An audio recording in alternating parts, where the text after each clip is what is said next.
Kalau kita diciptakan Allah tapi tidak ada dosa dan maksiat sama sekali. Kalau tidak ada dosa maksiat, mohon maaf, berarti tidak ada istighfar kan? Biasanya istighfar ada, kenapa? Karena kita merasa diri salah, merasa diri banyak kekurangan. Kata Rasulullah SAW, kalau seluruh makhluk Allah, terutama manusia, tidak ada dosa maksiat, akan Allah membinasakan mereka, menciptakan manusia yang baru yang bisa dosa dan maksiat, kemudian istighfar, karena Allah suka istighfar.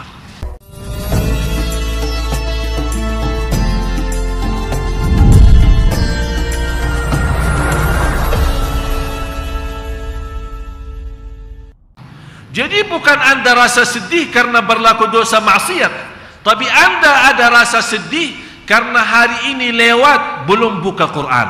Anda rasa sedih karena hari ini lewat tapi tidak sempat bersedekah. Anda sedih karena hari ini lewat tidak salat duha. Hari ini juga lewat tidak menjaga sunnah qabliyah ba'diyah. Biasakan diri jamaah sekalian untuk memiliki rasa sedih karena ketinggalan amal saleh, bukan kesedihan karena dosa dan maksiat saja. Ya ayuhan nasu antumul fuqara'u ila Allah wallahu huwal ghaniyul hamid. Ayat yang selanjutnya membuktikan bagaimana Allah Maha Kaya dan Allah tidak memerlukan kita sebagai hamba-hambanya dan sebagai makhluknya. In yasha' yudhibukum wa ya'ti bi khalqin jadid. Kira-kira terbayang seberapa jumlah makhluk Allah yang di langit dan di bumi, yang bergerak maupun yang diam, yang nampak maupun tidak, yang tidak bisa kita hitungkan. Bagi Allah yang Maha Kaya, yang Maha terpuji, bagi Allah Subhanahu wa ta'ala sangat mudah untuk menghabiskan semua manusia dan semua makhluknya, membinasakan dan menggantikan dengan makhluk yang baru. Jika Dia Allah menghendaki, niscaya Dia memusnahkan kamu dan mendatangkan makhluk yang baru untuk menggantikan kamu. Memusnahkan? Begitu saja? Habis? Ini semua miliaran makhluk, manusia, jin, malaika, binatang, tanam-tanaman, bermacam-macam ada yang kita tahu, yang kita tidak tahu. Ternyata bagi Allah yang Maha Kaya sangat kecil. Allah bisa menghabiskan mereka ini semua dan menggantikan dengan makhluk yang baru. Makhluk yang baru yang bagaimana? Yang seluruhnya berzikir, menimba Allah, mengagungkan Allah, memuji Allah, mencintai Allah, tidak berubah sama sekali sampai akhir hayat. Apakah Allah tidak mampu itu? Malah justru Allah, bagi Allah Subhanahu wa ta'ala, ma khalqukum wala ba'thukum illa ka nafsin wahidah. Bagi Allah menciptakan seluruh makhluk dan membangkitkan di hari kiamat seluruh makhluk seperti Allah menciptakan satu makhluk dan membangkitkan satu makhluk. Coba bayangkan, bagi Allah menciptakan seluruh makhluk, membangkitkan di hari kiamat seluruh makhluk seperti menciptakan satu dan membangkitkan satu. Bagi Allah sama. Subhanallah. Allah Maha Kuat, Allah Maha Raja, Allah Maha segala-galanya. Oleh karena itu, orang yang ingin berlaku dosa dan maksiat, jangan melihat kecilnya dosa, tapi lihat yang sedang melihat kita itu siapa. Bisa kita malu kalau dilihat sama orang tua kita, bisa malu dilihat sama suami kita, istri kita, anak kita, keluarga kita, sahabat kita. Kita malu. Malah begitu ada seorang melihat kita di tempat dosa maksiat, kita malu.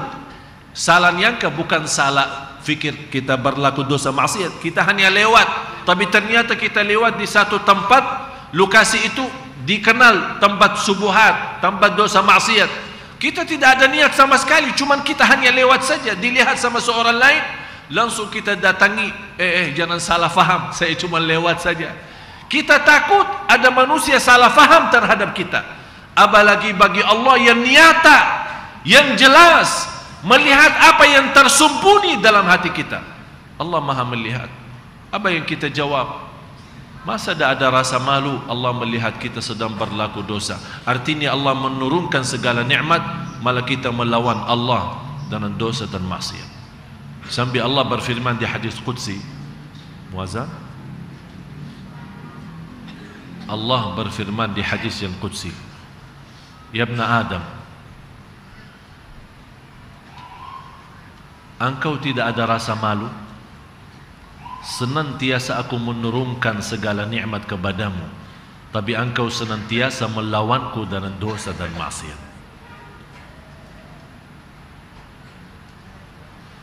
Astaghfirullah.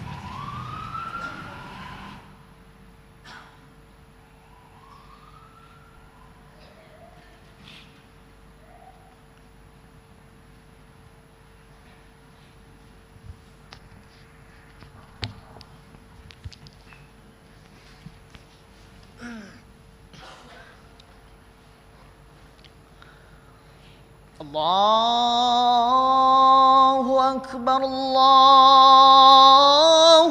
Akbar,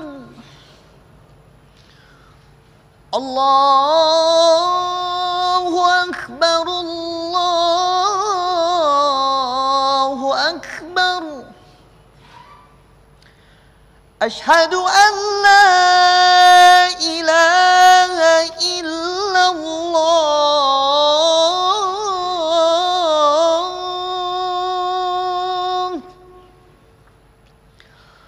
أشهد أن لا إله إلا الله.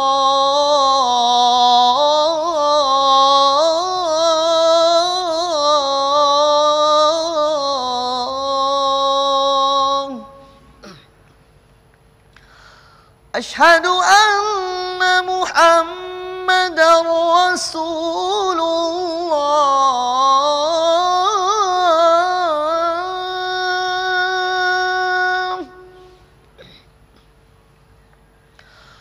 أشهد أن محمدا رسول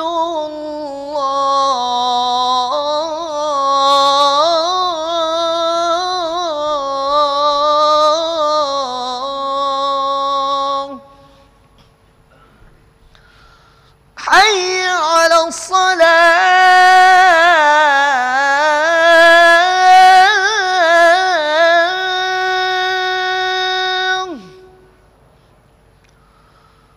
حي على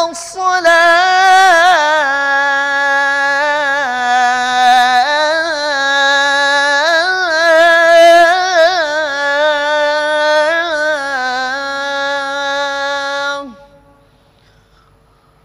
حي على الفلاح.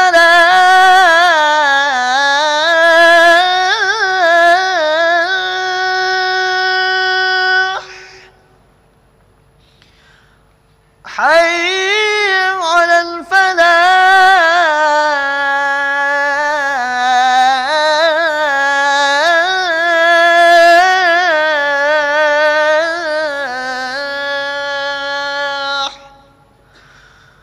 الله أكبر، الله أكبر. لا إله إلا الله. لا إله إلا الله محمد رسول الله صلى الله عليه وسلم. اللهم رب هذه الدعوة التامة والصلاة القائمة آت سيدنا محمدا الوسيلة والفضيلة والشرف والدرجة العالية الرفيعة وبعثهم مقاما محمودا الذي وعدته إنك لا تخلف الميعاد.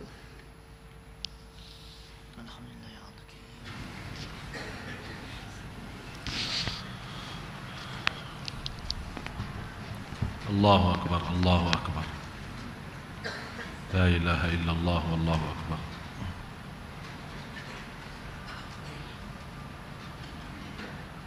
Masih ingat apa yang saya sampaikan tadi? Jadi inti dan hikmah daripada cubaan dan ujian adalah untuk kita berdoa.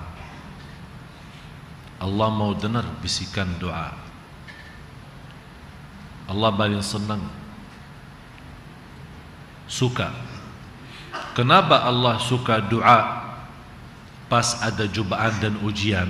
Karena memang doa di saat itu keluarnya benar. Sampai kita merasa sudah putus asa, sudah kita berikhtiar ke sana sini, ternyata seluruh manusia menutupi jalur dan pintu. Kita betul-betul sudah pasrah lahir batin, tidak ada jalan lain. Kita bermunajat kepada Allah dalam keadaan betul-betul lagi butuh. Jadi orang itu bukan hanya saat senang, dia saat senang berdoa, tapi saatnya dia susah doanya luar biasa.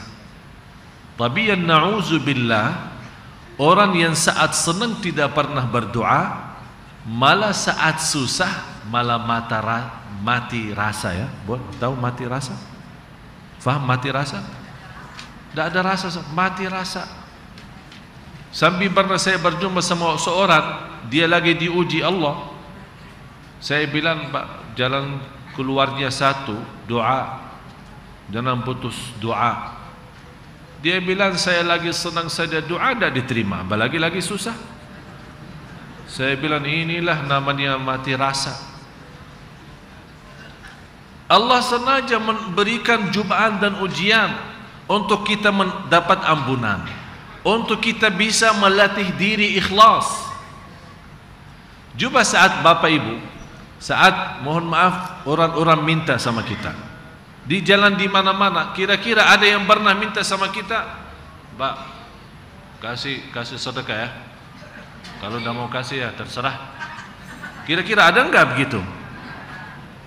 Kalau kita melihat ada orang seperti itu, apa yang kita miskin sombong lagi.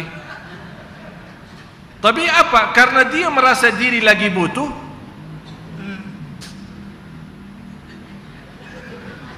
Padahal tak nangis, pura-pura nangis.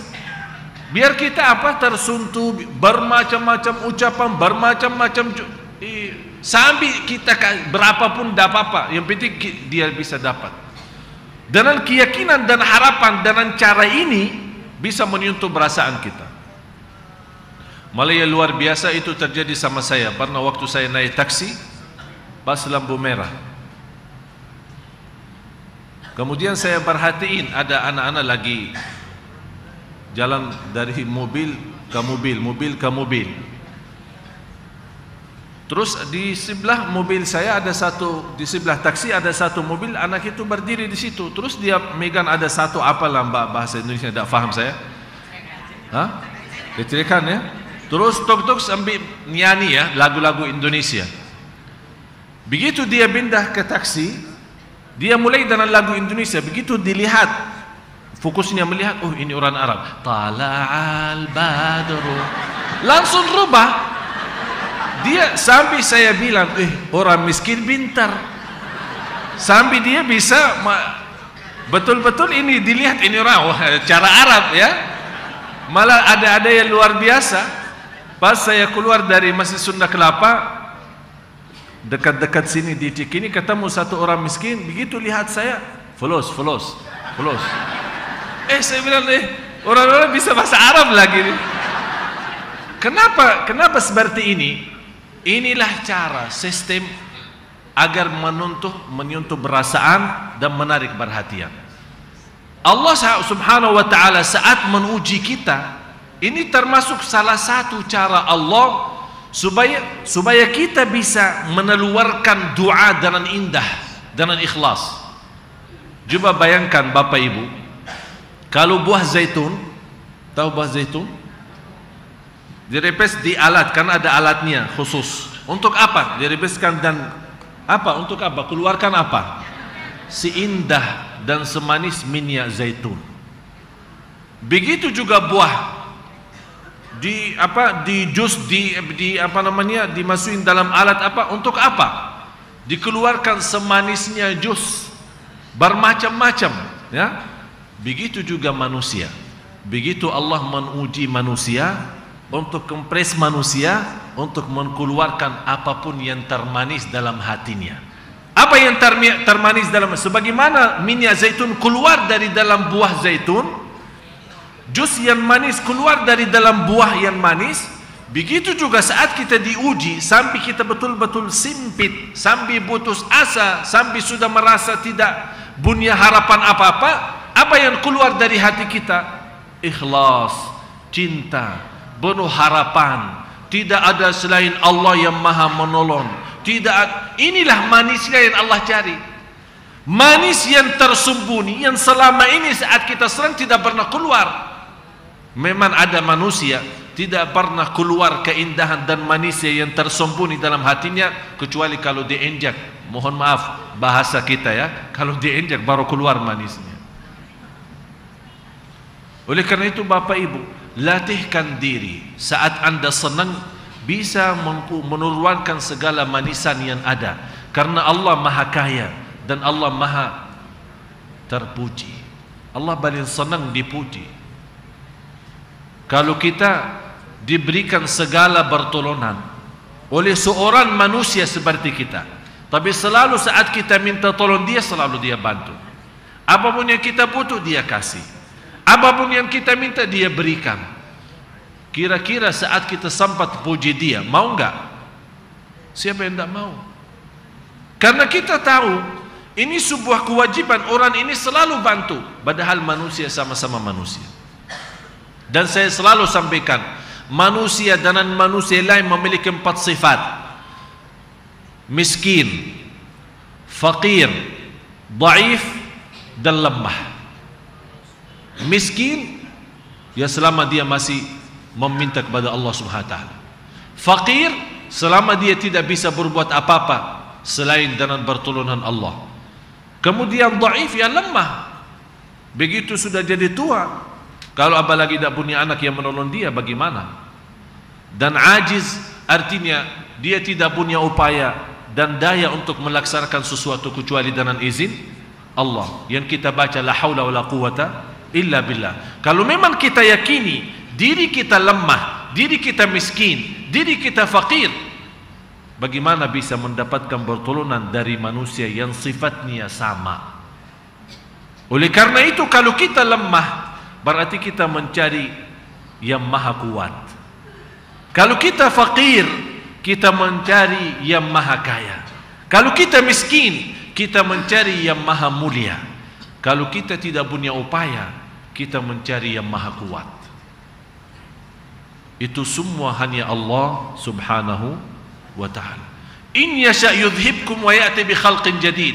Bagi Allah menghabiskan seluruh makhluknya dan menciptakan makhluk yang baru, sangat sederhana dan sebentar. Kata Rasulullah sallallahu alaihi wasallam,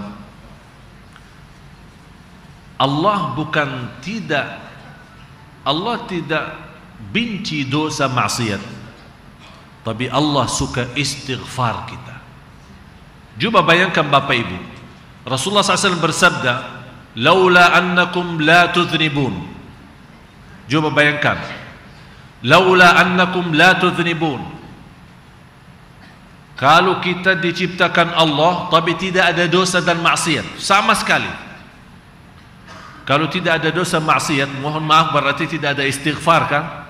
Biasanya istighfar ada, kenapa? Karena kita merasa diri salah, merasa diri banyak kekurangan. Kata Rasulullah SAW, kalau seluruh makhluk Allah, terutama manusia, tidak ada dosa maksiat, akan Allah membinasakan mereka, menciptakan manusia yang baru, yang bisa dosa dan maksiat, kemudian istighfar, karena Allah suka istighfar. Faham? Jadi bukan Allah tidak benci dosa atau Allah suka dosa, bukan itu, tapi Allah menyukai istighfar. Coba bayangkan kalau seluruh manusia yang ada di bumi, miliaran manusia, semuanya tidak berdosa dan maksiat, kata Rasulullah, Allah tidak senang. Malah Allah membinasakan mereka dan menciptakan makhluk yang baru yang bisa dosa dan maksiat, dan intinya habis itu beristighfar.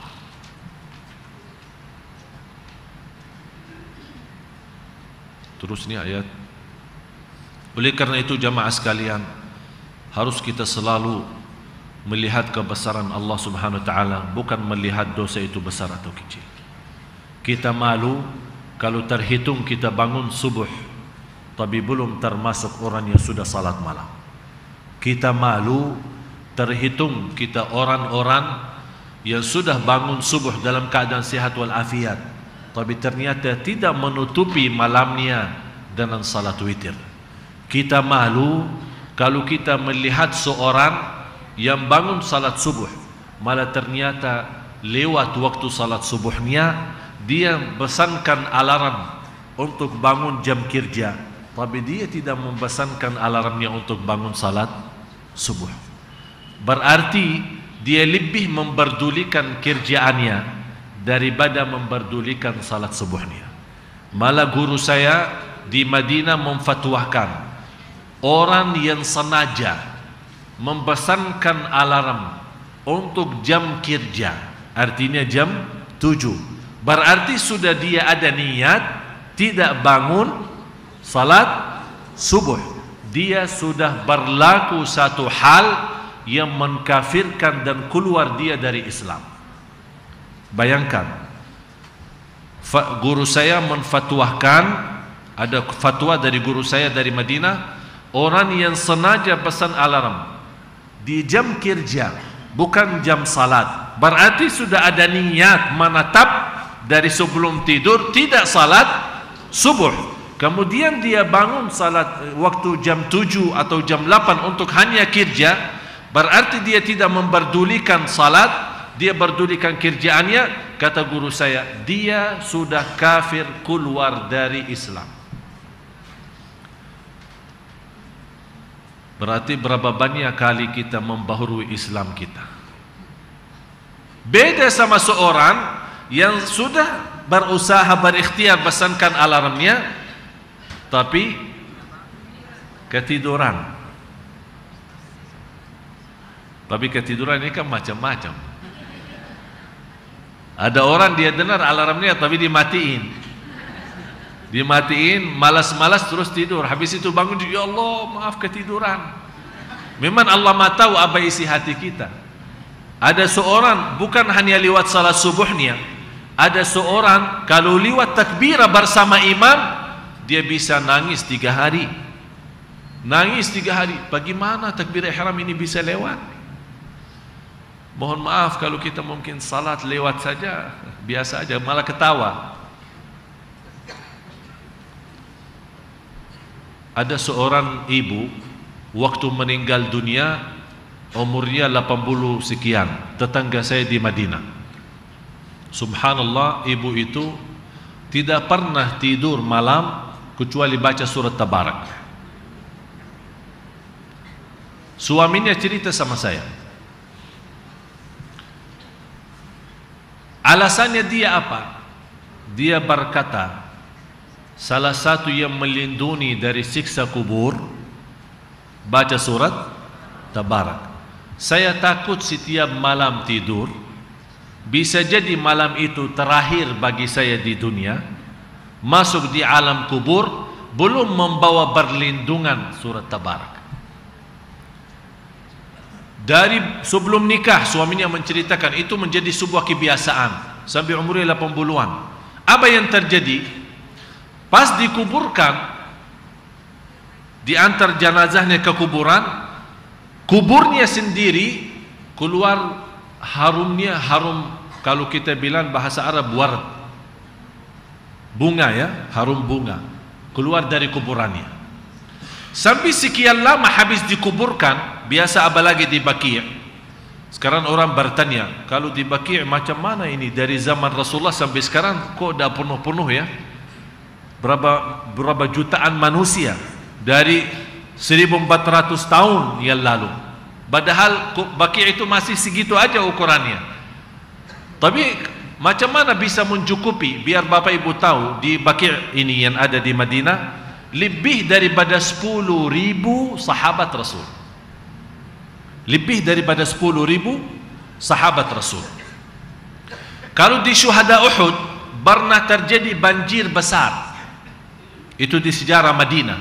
Terjadi banjir besar sesudah wafatnya syuhada Uhud, kuburan Sayyidina Hamzah dan orang-orang yang waktu perang Uhud.